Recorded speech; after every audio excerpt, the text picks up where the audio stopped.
所以说，感觉美国的追悼会它的这种概念，我们看到现在是德克萨斯州的参议员克鲁兹已经来到了现场。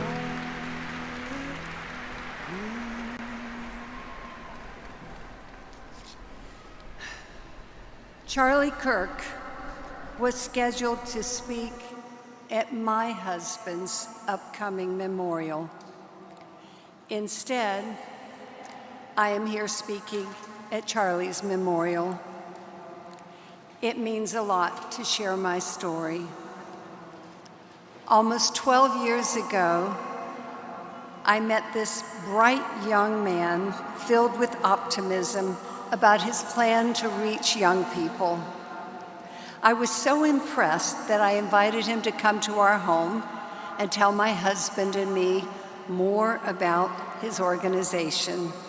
That young man, of course, was Charlie Kirk, and his organization was Turning Point USA.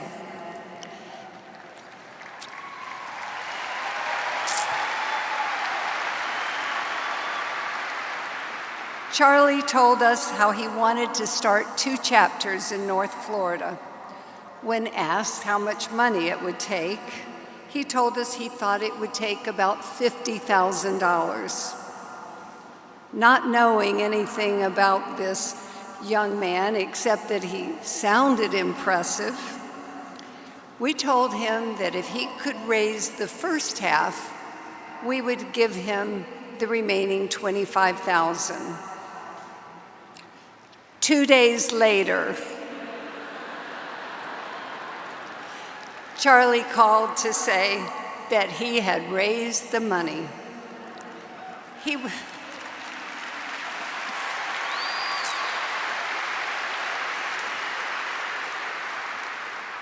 was not in his hometown. He was not even in his home state. He was 20 years old, and yet he met our challenge. I laughed and I told him, I said, "Well, Charlie, I guess we owe you a check."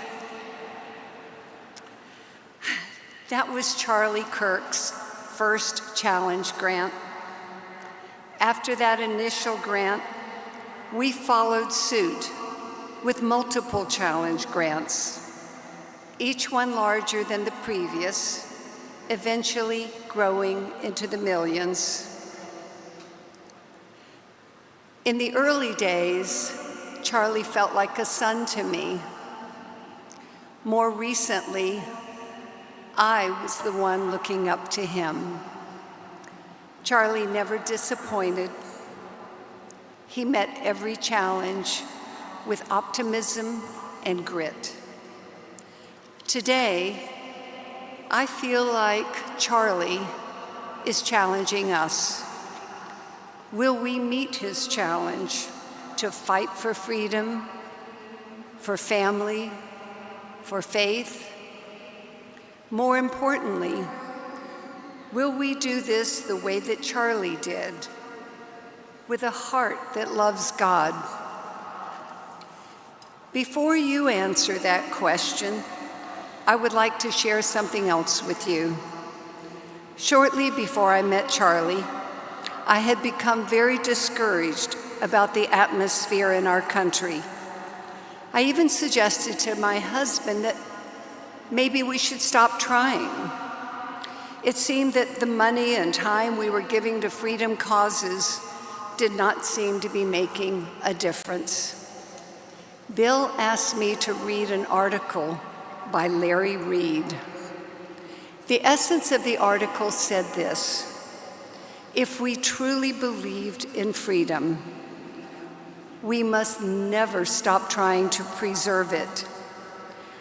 We had a moral obligation to fight for freedom. And as long as there is a breath in our bodies, we must fight.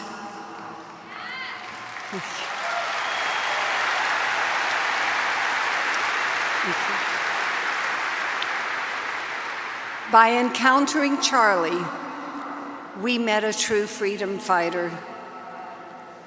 Today, there is no doubt that Charlie Kirk fought for freedom with the last breath in his body. Thank you, Charlie Kirk.